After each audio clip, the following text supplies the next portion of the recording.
I'd like to welcome everyone to yet another in our ongoing series of joint presentations between the Bill Holmes Center at the Burke Museum and Friends of Native Art.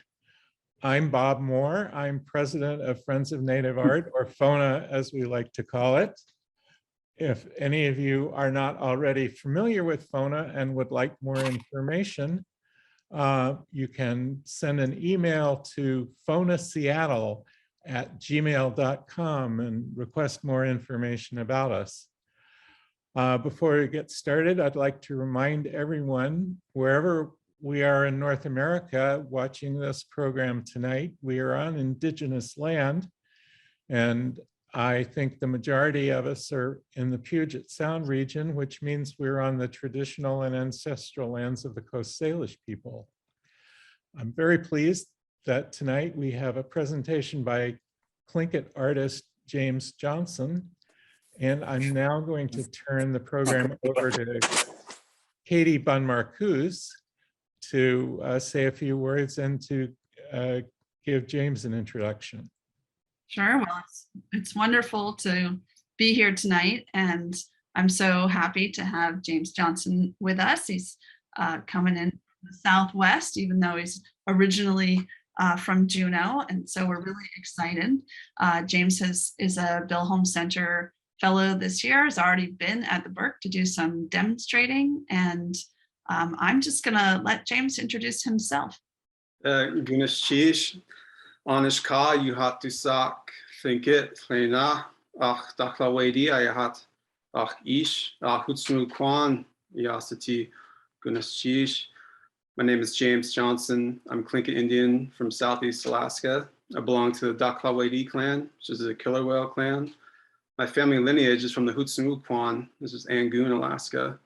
My Tlingit name is Anish Ka, which means man who stands alone is strong. That name was given to me by my grandfather, Chief Peter Johnson of Hutsnu, and that was also my late father's name as well, given to him by my great-grandfather, Chief Jimmy Johnson of Hutsnu. My great-great-grandfather is Chief Gushtahin of Hutsnu, and Gushtahin means spray off the dorsal fin. My ancestral ties led me to pursue learning the Tlingit art form and culture. Born and raised in Juneau, Alaska, but I live down here in Phoenix, Arizona. I moved down here because I wanted to take the art form somewhere where I hasn't gone before. And the Southwest has such a rich art community.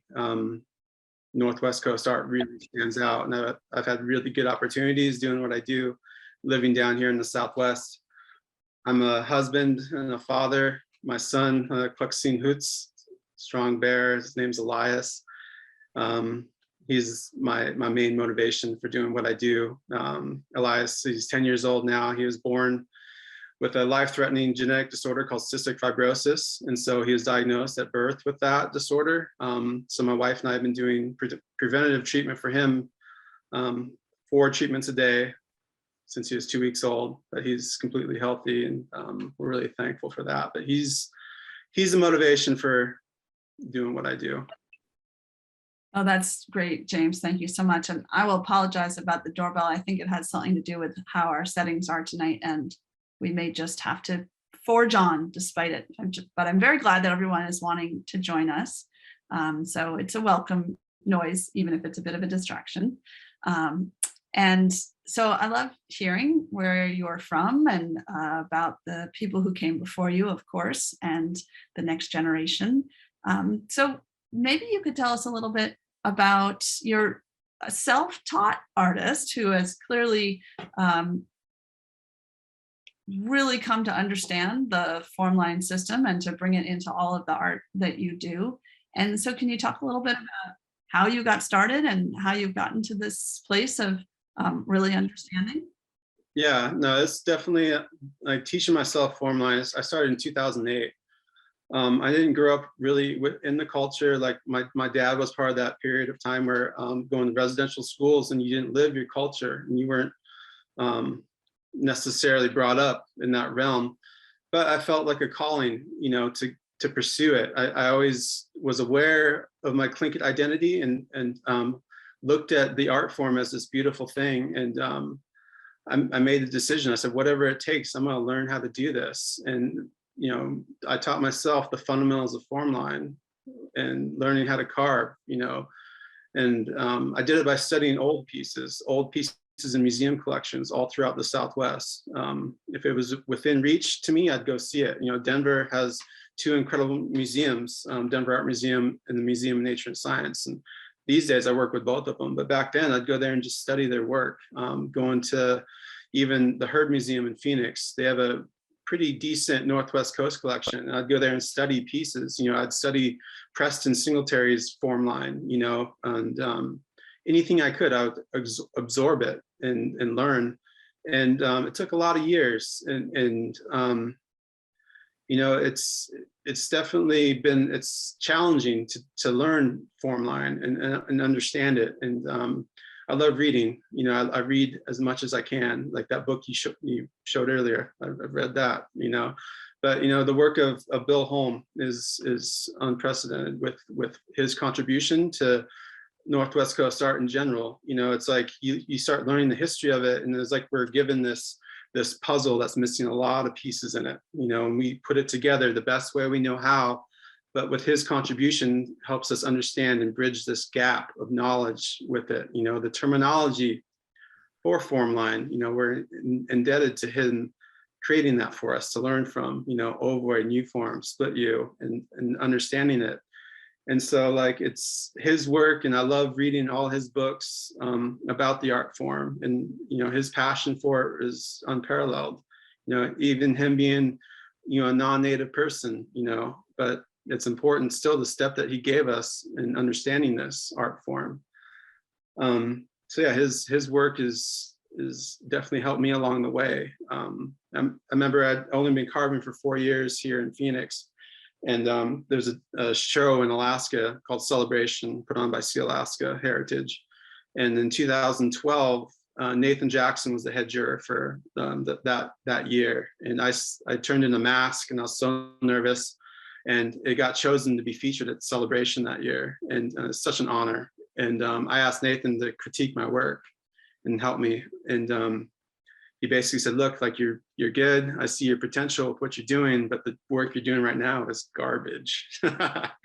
And so like coming from Nathan, you know, like he's all time great, one of the greatest Tlingit artists ever. I really look up to him, but he really helped me get on the path of understanding carving, understanding form line. He said, focus on your form line. Your form line, the better you are at drawing and form line, the better you are at carving. It teaches you to see that composition and that balance within the art form. And so I took that to heart and really started focusing on drawing and, improving. And yeah, it's taken years to get to where I'm at. You know, we're in 2022 now. And so I built this foundation of, 14 years behind me of understanding this art form and learning it. And I found out the best way to learn it is by looking back at the old pieces of our ancestors. You can learn so much by studying one piece, looking at a bowl and studying the composition of it and the balance of the form line and the movement of it. And so that was the best learning tool for me for learning this. But as a Northwest Coast artist, as a Tlingit artist, you don't dabble in this art form. If you want to be good at it, you're going to dedicate everything you have to this art form, and you're going to take it all the way till the end. These Tlingit artists, they die with unfinished pieces sitting there, and that's the same thing that I'm going to do. You're going to push it right up until the end, but we're never really going to master this art form either. You look at the work of our ancestors in the context of how they lived in this really incredible balance with each other in these clan houses, with the environment, and the pieces they created were in line with the way we lived our culture back then, with our kuweek, with our potlatch ceremony. And so you look at the pieces that we're trying to recreate, and I don't think they're ever going to attain that level just because of the context of it. But we're all trying to get there. We're all trying to get back to that standard that our ancestors set, thousands of years ago. So whether I chose to do this or it chose me, I feel like this is exactly what I'm meant to do with my life. Everyone's searching for that. What's the reason? What's the reason we're here? What are we do with our time every day? Mhm. Well, this is it. I've dedicated my life to the Tlingit art form, and I'm gonna push it as far as I can. Absolutely. And it is an endlessly creative form, despite all of the rules, as they say, described by Bill, and of course practice for all those generations before it was ever described in words. I mean, not in printed paper. Obviously, people had a huge vocabulary for talking about these. And you're doing the same journey, right? To learn from the old pieces, to go to the museums, and as you say, excellent collections down in the Southwest, and those conversations, right? I think about Bill Holm talking about those early conversations with Nathan Jackson, and with Jack Hudson, and with others who were, really learning from the old pieces. And those conversations are the places that they really started to see, understand, share their dialogue. And then, of course, the drawing every day, Mhm. carving all the time. Absolutely. In 2019, I was hired by Holland America Cruise Lines to do Tlingit carving demonstrations on the Alaska cruises and speak about the Tlingit art form to all the passengers. And that was a really incredible experience, because I would beeline it every small town we go to. I'd beeline it for the carving shed and sit with the carvers, and go into Haines. I'd sit with Lee Heinmiller and, with him, doing the Alaska Native Arts Foundation. He had old pieces of Nathan in this closet. Old masks. It's the first mask that Nathan's learned how to carve. He had those, and looking at that was really incredible. And seeing, he taught Preston how to do form line as well. And seeing all that, and then also being able to go to Klukwan too, and and go to the Whale House and see my all-time favorite carver is Kajistuak, and this art form, it's, you learn the fundamentals of it, you learn the rules that go along with form line, but within those rules, you develop a style, and that style is your signature within the art form. And that just takes years of learning. But looking at Kajistuak, his level of the art was incredible. I studied all the house posts there and the rain screen. And looking at also at the Burke Museum, you guys have a killer whale bowl that he carved as well, which is incredible.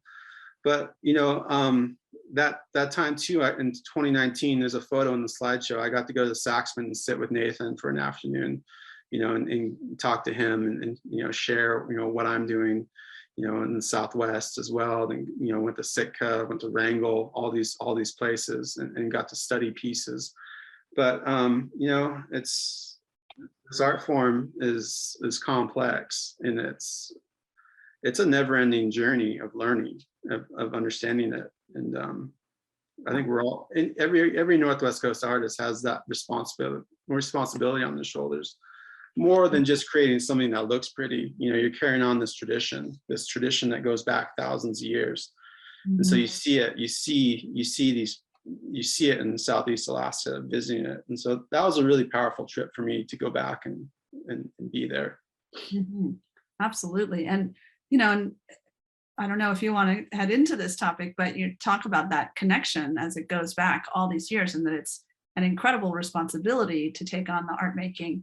And yet, when you go to Alaska on the cruises, you will see artwork that is, a knockoff, that's made elsewhere, that's brought in, that are fakes and forgeries. And also, across the US, particularly in the clothing industry, lots of, appropriation or illegal use of other artists' designs. Is that something that you've spent some time thinking about?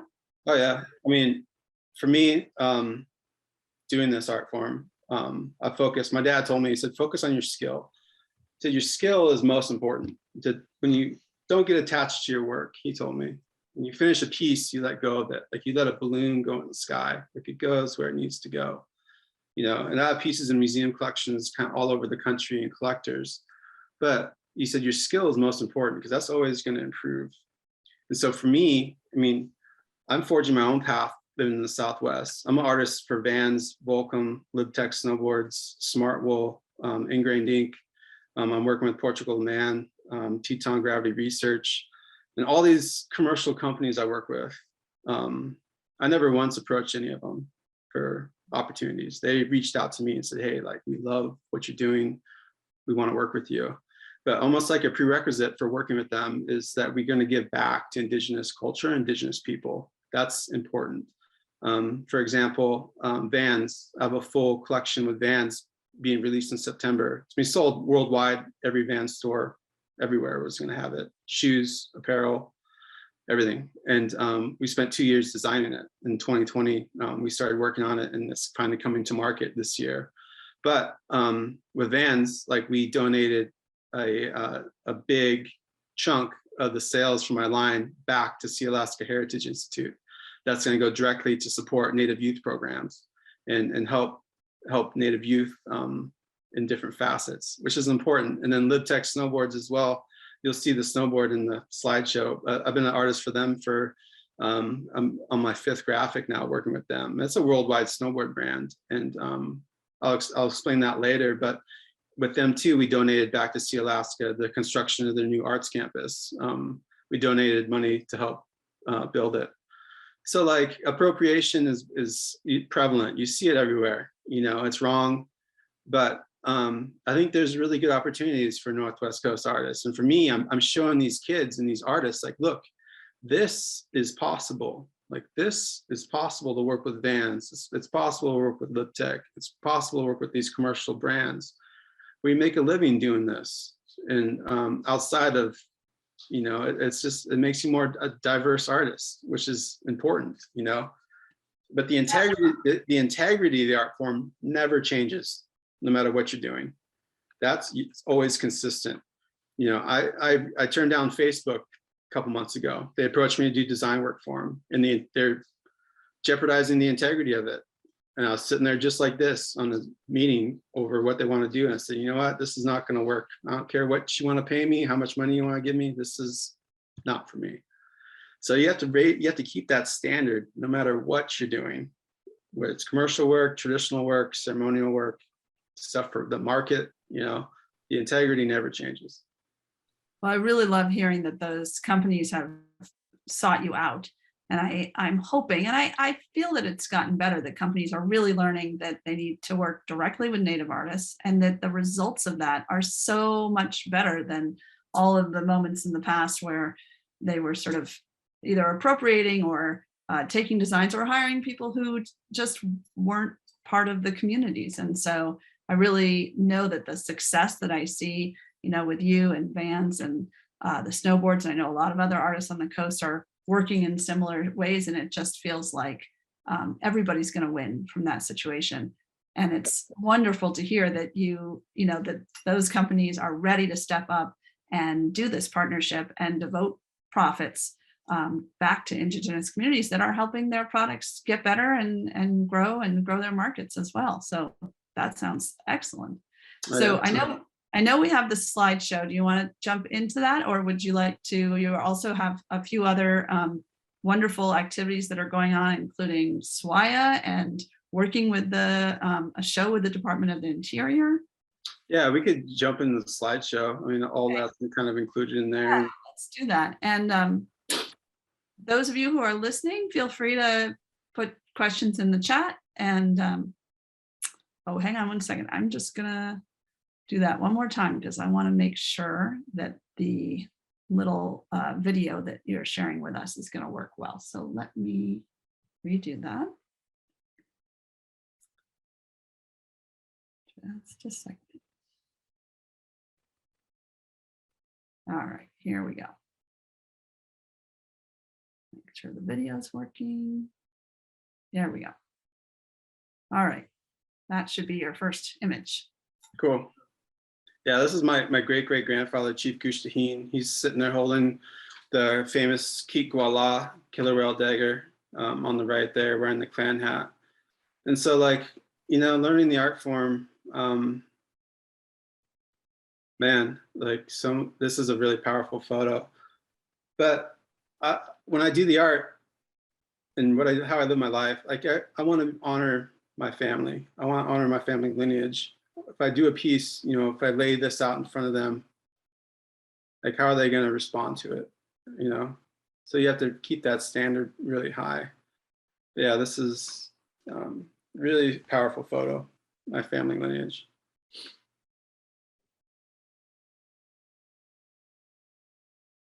Yeah, Keith Salk. This is almost like a turning point with my art, where I was doing masks and things like of that nature. And then in 2019, sitting with Lee Heinmiller, he told me about the killer whale clan hat that they repatriated from the Smithsonian in like 2006. They had it in their collection for about 100 years.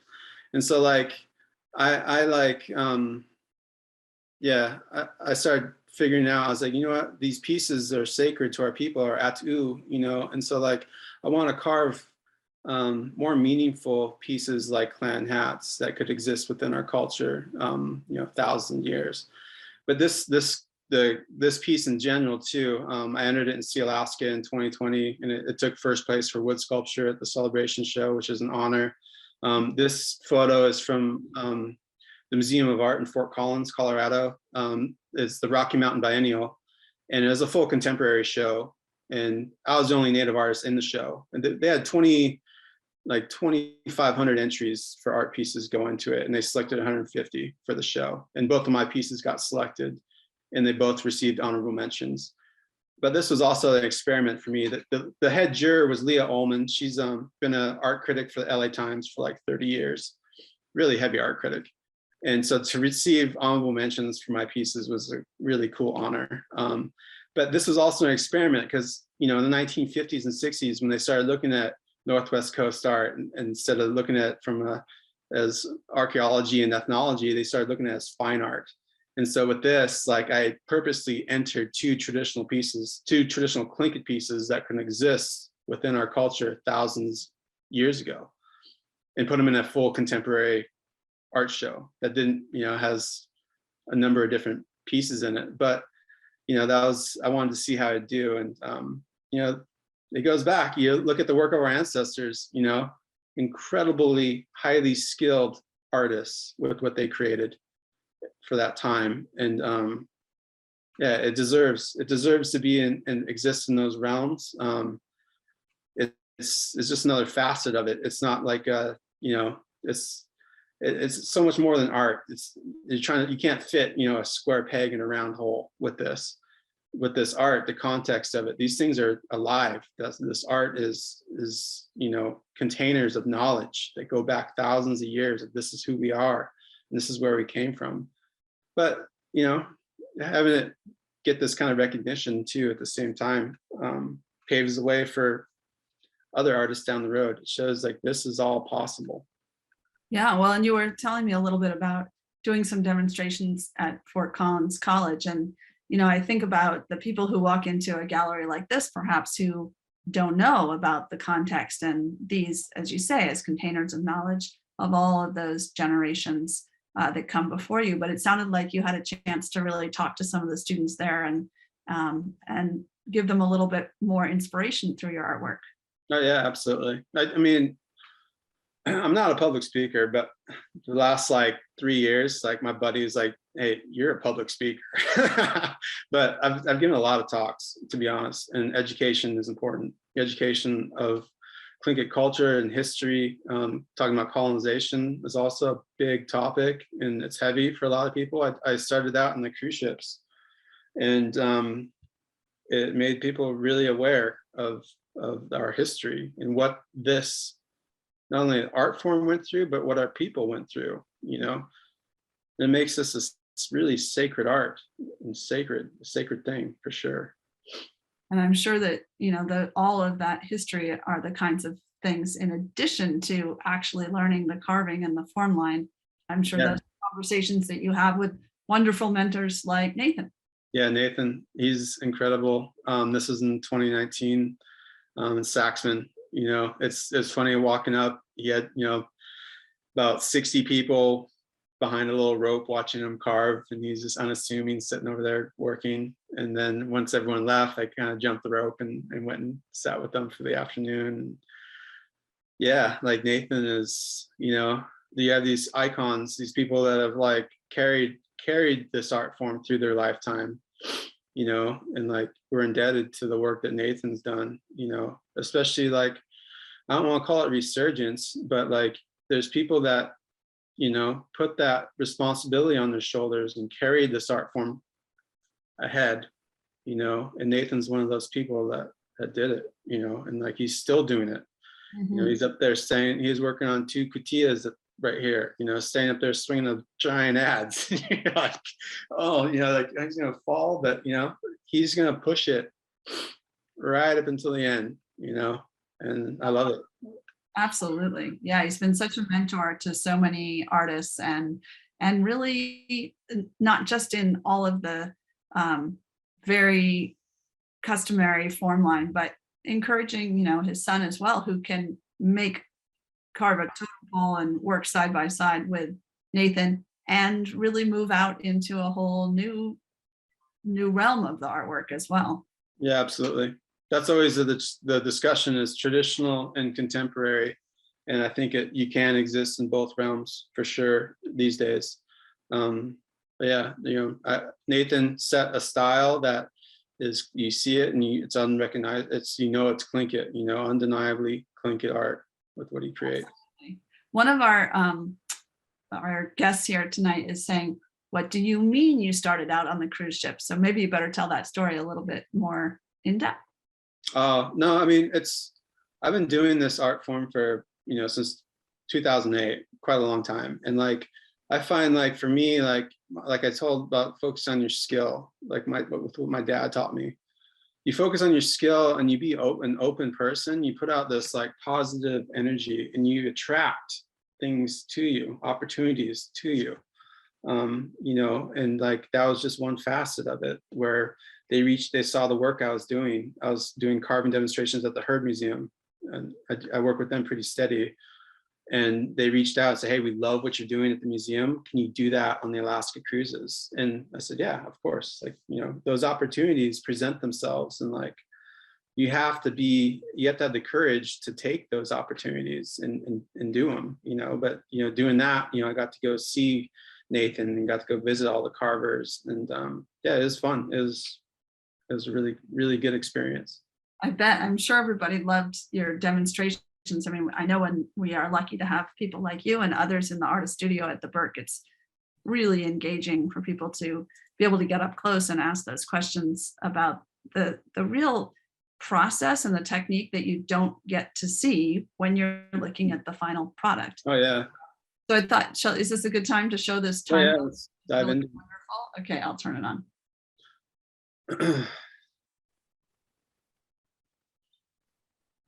So yeah, this is a salmon stream time lapse on a piece of live edge mesquite. I started working on live edge slabs as a canvas, and a movie called Gather that came out from Sanjay Agarwal. He's a New York-based filmmaker. Approached me. He said, "We'd like to have you do a time lapse for promotion for the movie." And I said, "Yeah, of course. I'm in. That sounds great." And my friend Ian Tetzner, he shot this.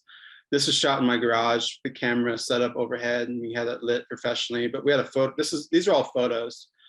We had a photo going every 12 seconds. And this was 6 days of painting, doing that piece, Salmon Stream.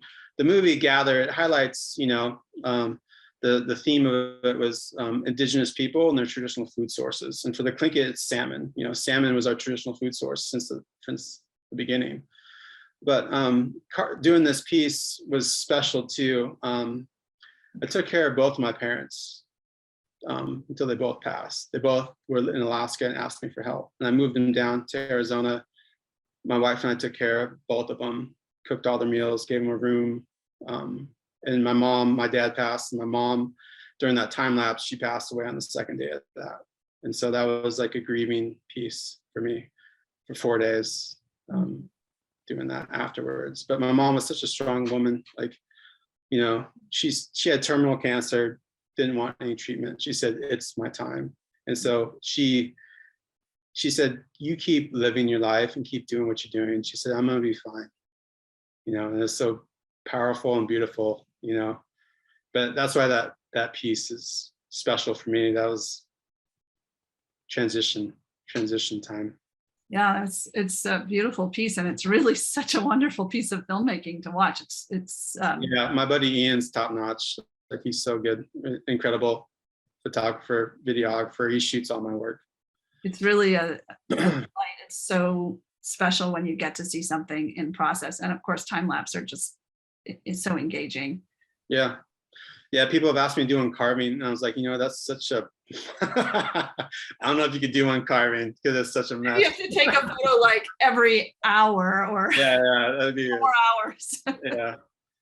This is in Santa Fe. Like, part of my motivation for coming to Arizona was, my goal was to always do Santa Fe market, and you have to be juried in to even get in the show. And this was in 2019, a transition period too for me, where I spent 2017 and I had some shows, but then I spent 2 years basically with my head down, just focused on the art form and doing work. And so I made it into the 2019 Santa Fe Indian Market. And this was after, it was funny, both of these pieces were on the cruise ship with me, traveling around on display. Then in August was market. And so those pieces I entered into the juried show at market. These are both of them. And it was my first time entering the juried show, and it's pretty overwhelming at Santa Fe. It's huge, really wild native art market. You have a room here with probably like over 2,000 pieces lined up. But I entered these 2 pieces, and this was the end of the night. I was showing up just to pick up my work before market started. It was Friday night, and market started Saturday morning. It was like the last 10 minutes of the show. I walk in just to get my work, and I walk up and I found out I took first and second place for wood sculpture, which was nuts. But I also met a really incredible curator from the Art Institute of Chicago, Andrew Hamilton. He was there waiting for me. Oh, I know Andrew. He's wonderful, isn't he? Oh, he's awesome. We have such a good relationship. But, oh, that's so great. Yeah, he was standing right there, and he's like, James, like, we were like waiting to meet you. He's like, we want to acquire this box for our collection. And that was the first time me working with a museum. And, you see like the prestigious place like the Art Institute, just focus completely on art, and they want to bring in, Tlingit art into their collection. So it was a really big honor, to be involved with them. But this was a kind of a big turning point. Here's the piece on display. It just went on view, I think 2 weeks ago in Chicago. So Andrew's gonna bring me out. I'm gonna go out and give a talk about Tlingit art and things of that nature. But really cool to see it in this realm, in this light, where it's put up with not Northwest Coast art. It's just a whole art display, and that to have it featured in there is an honor. It's an honor for me, honor for my people. Yeah, and that'll be wonderful. And Andrew is a really thoughtful curator and sees these threads that run, through artworks across the globe. So yeah, absolutely, really thoughtful. He had me write the card for the piece as well, and then I'll just give him a quote for their magazine about the piece, about the Tlingit art form. So yeah, he's really generous. Nice. Oh, that's wonderful. Oh, and these must be some of your. Yeah, this was I've been working with the U.S. Department of Interior the last 2 years. They approached me to do commission work, design work for them, and then from there we started developing this really nice relationship where they acquired pieces for their Washington D.C. Museum collection. And when Deb Haaland got put into Department of Interior secretary, she actually chose both of my pieces to go on display in her office, which was like, wow, incredible honor. Yeah, that's so yeah. But then they offered me, they said, hey, like, we want to give you a museum exhibition at any of our museums. They had one in Montana, one in South Dakota, and one in DC. And I was like, I've never been to South Dakota, so I chose that museum. And this show opened in January called Visual Language. And so it features kind of like all my best work, you could say. And it's actually closing May 4th in South Dakota. But again, like, tremendous honor. Like, these opportunities present themselves. I never approached them about working with them. You just focus on doing good work, and that stuff, you attract it to you. And this is a prime example of that. So yeah, I'm gonna be heading to South Dakota here in 2 weeks. Sorry. Yeah, well, that will be wonderful. And as you say, all of these companies are attracted and coming to work with you. Yeah, here's a sneak peek of the Vans line. That's my signature on the footbed of that looks like the slip-on. But yeah, like never would I have dreamed to work with a company like Vans, but like I got this opportunity again. Like there's a big called SIA trade show, outdoor retailer show in Denver. It's for all retailers, and they approached me about coming out and doing carving. This is in 2016, I want to say. And they say, hey, we'd love to have you come out here and do carving demonstrations at the trade show. And they have 20,000 people a day coming through the door there from all over the world. And, you know, I drove 30 hours through snowstorm to get there. So like this stuff, like people are like, oh, you're lucky. But I'm like, you know what? Like I earned these opportunities, you know? But yeah, I met Vans at that trade show, and they loved my work. And then right away, a higher up from Vans say, hey, we want to do a collection with you. But then that's when they started supporting me, you know, sending me shoes and stuff that I needed. And then, you know, 2020, they said, let's do the collection. We started working on that. You said that was a peak. So when will we get to actually see the shoes? September. All right, September will be our Vans time. Excellent. Yeah, you go to the Vans store in the mall and they'll be there. Amazing. That'll be so much fun. Yeah. This is my snowboard with LibTech, depicts Raven. And LibTech, you know, they're a worldwide snowboard brand that it's like a dream come true. I'm a lifelong snowboarder, you know, like I have these opportunities because I that's my lifestyle. This is what I do. And so to work with them is really an honor. And Pete Sari, who owns LibTech, is really incredible. Like I said, we donated a portion of all of my board sales back to Sealaska Heritage. And that went to the construction of their new arts campus that's opening at Celebration this year. But Pete is really incredible individual, really passionate about Northwest Coast art. They're located in Sequim, Washington. So I'm up there quite a bit at the factory. But yeah, they're like family for me for sure. And Pete too, like with the graphic, you'll see a big paragraph at the tail. And that's a paragraph about Tlingit art and culture and what this design means. And so when this board's on sale in, you know, New Zealand or Japan or where all over the world, someone will walk into a snowboard shop and see the design, then read the paragraph and go, wow, like that's really incredible. So like the platform to educate people about Tlingit art and culture is awesome with LibTech. Yeah, really proud. And yeah, this board will be out next year's model. Oh, that's so great. Well, it seems, you know, you're doing lots of educating everywhere.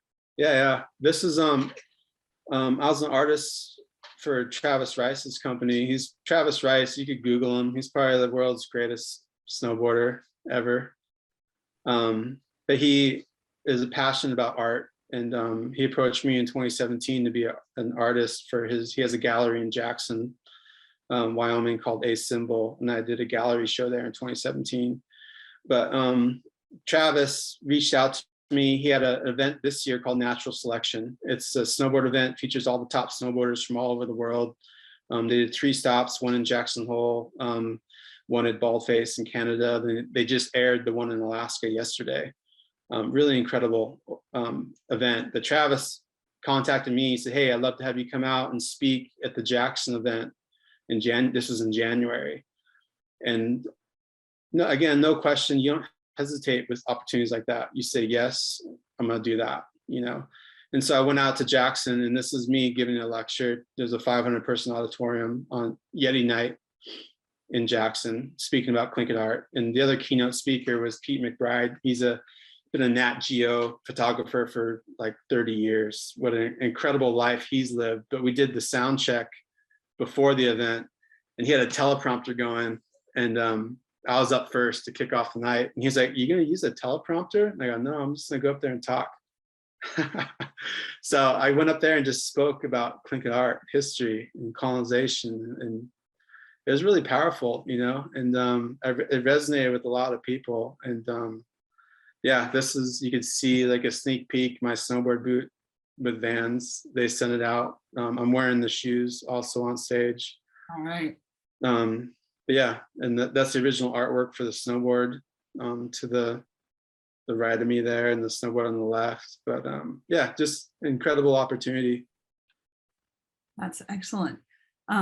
Here's some more of your work. And Cindy asked us, what are the inspirations for some of your pieces, and maybe specifically for the snowboard piece? Maybe I Yeah, should go back to that. yeah. No, the snowboard depicts Raven, and Raven in our story is like, in the beginning, Raven was all white when the world was in darkness. And Raven, he has a sun in his beak there. The image is a little bit cut off from the panel. You don't quite see his bottom lip there, or the jaw. But like Raven, as he was releasing the sun in the sky, he went through the smoke hole in the clan house, and the soot is what turned him black. And so this depicts Raven, all black design like this, just as he's releasing the sun in the sky. And that story is on the end of the snowboard. Oh, So that's like, you see this board in the shop, like that story is on there for you. So it's education too. everyone is going to want to know. Yeah. Maybe we have lots of images of your work. So shall we move along into some of those?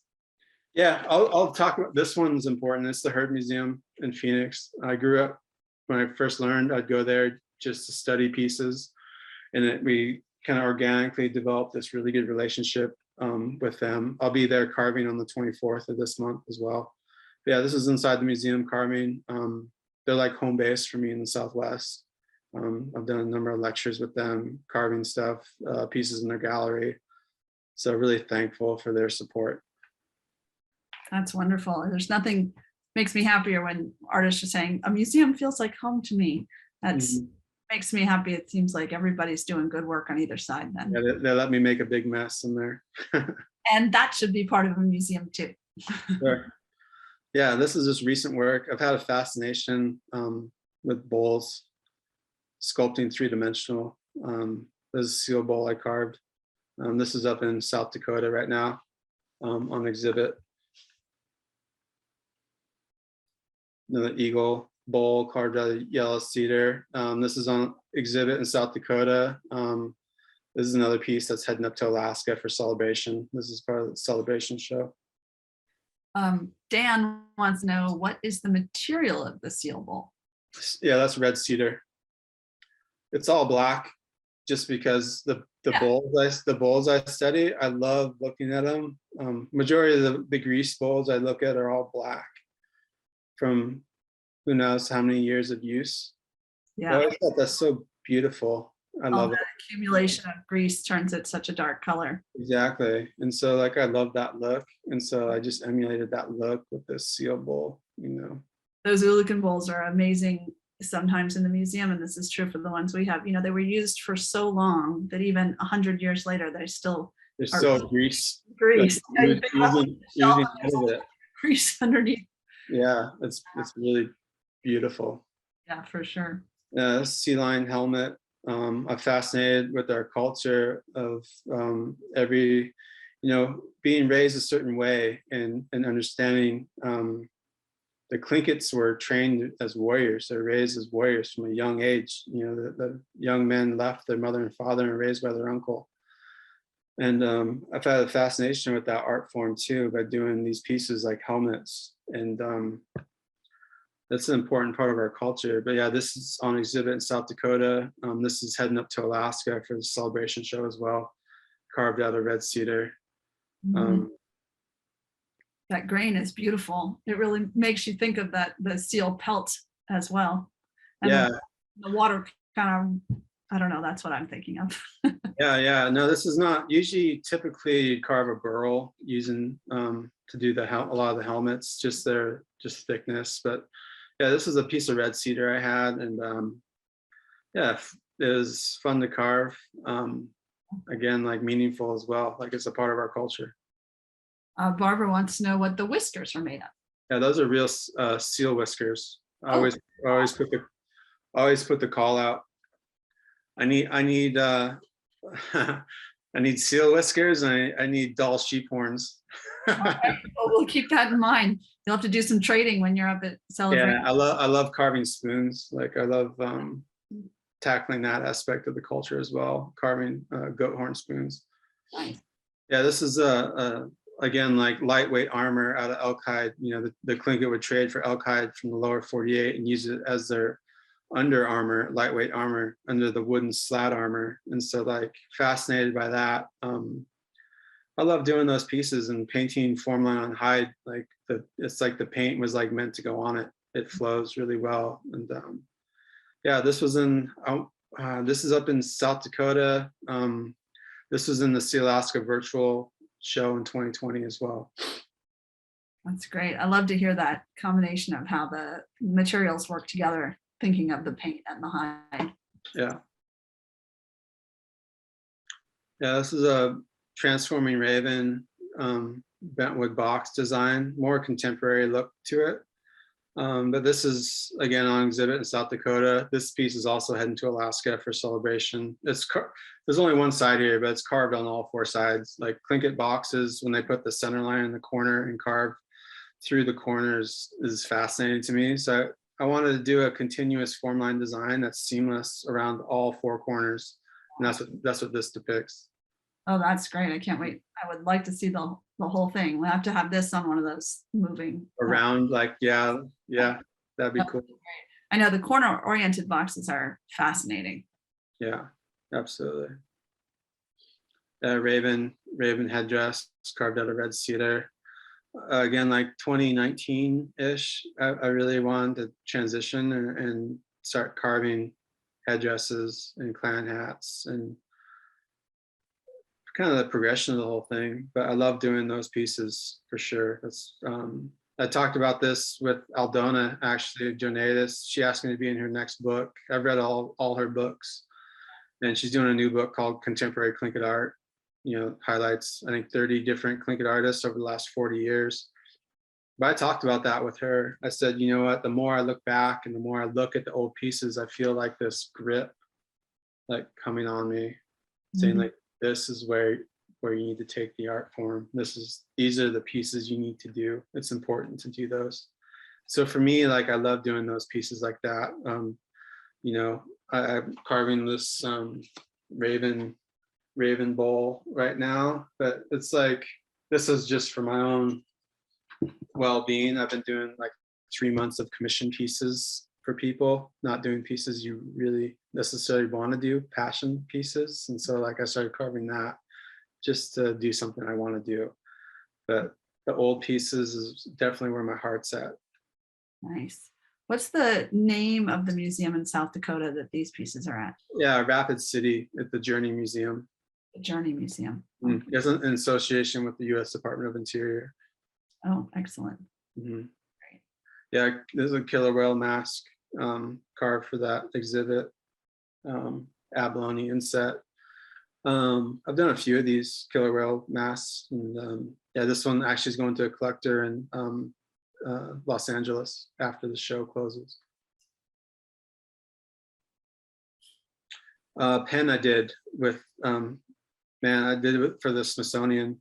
They approached me in August to do this design for this pen, and yeah, it's funny. Like again, like I trust that process of doing good work, and you attract these opportunities to you.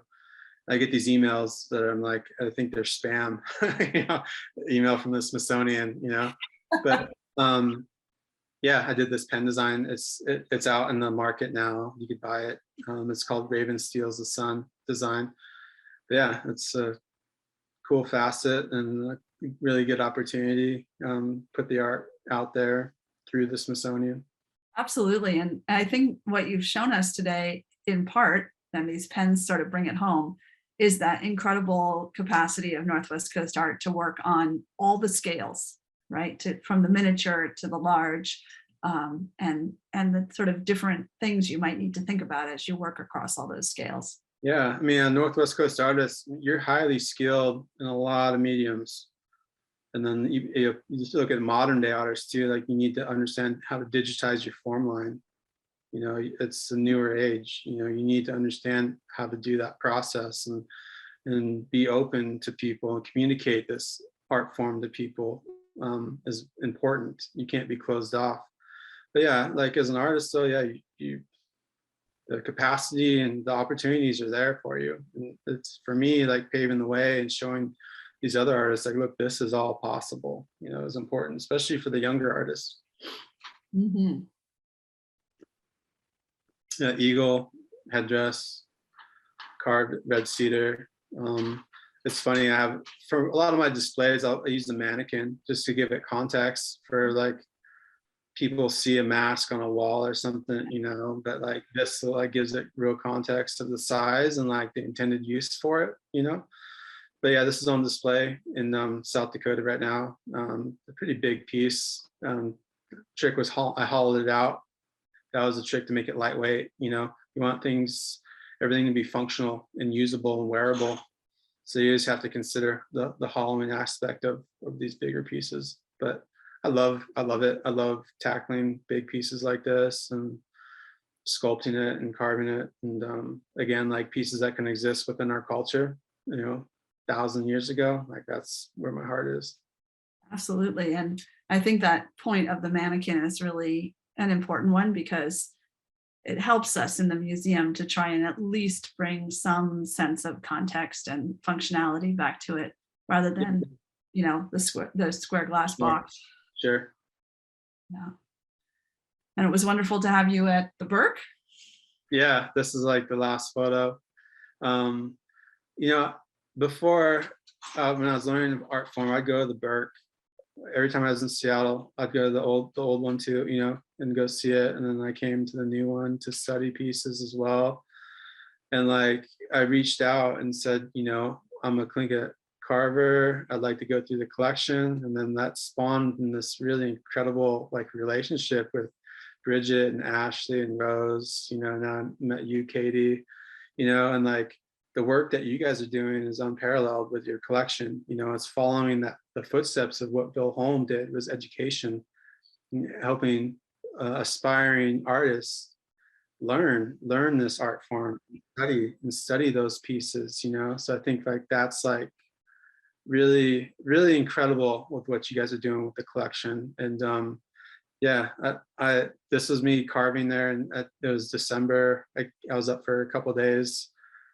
Just doing carving demonstrations and reaching out and connecting with, you know, museum guests. And that was really, really incredible. Your guys' studio space is beautiful, you know, and like looking for like photo, I had to flip around. But like I was facing the other direction and just looking out, and the collection was really special. Well, it's wonderful to have you. I was away over the holidays, so I'm sorry I missed you in person, but I loved hearing about everybody being really excited, and you were very generous and sent us some lovely thank you gifts. So thank you so much for that.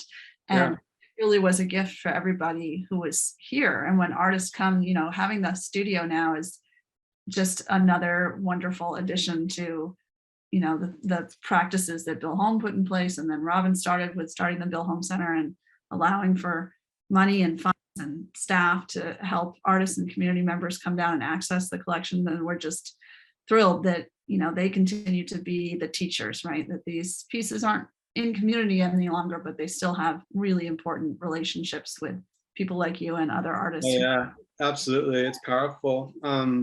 It's hard going through and studying collections. I don't think I made it through one without getting emotional yet. Like it's so, it brings out something deep inside you. And you know, I get emotional just thinking about it. But going through the collection at the Burke was really incredible, powerful, and like learning so much from our ancestors, you know, and carrying it forward, you know, the best way we know how. But yeah, it's really, really thankful for what you guys are doing.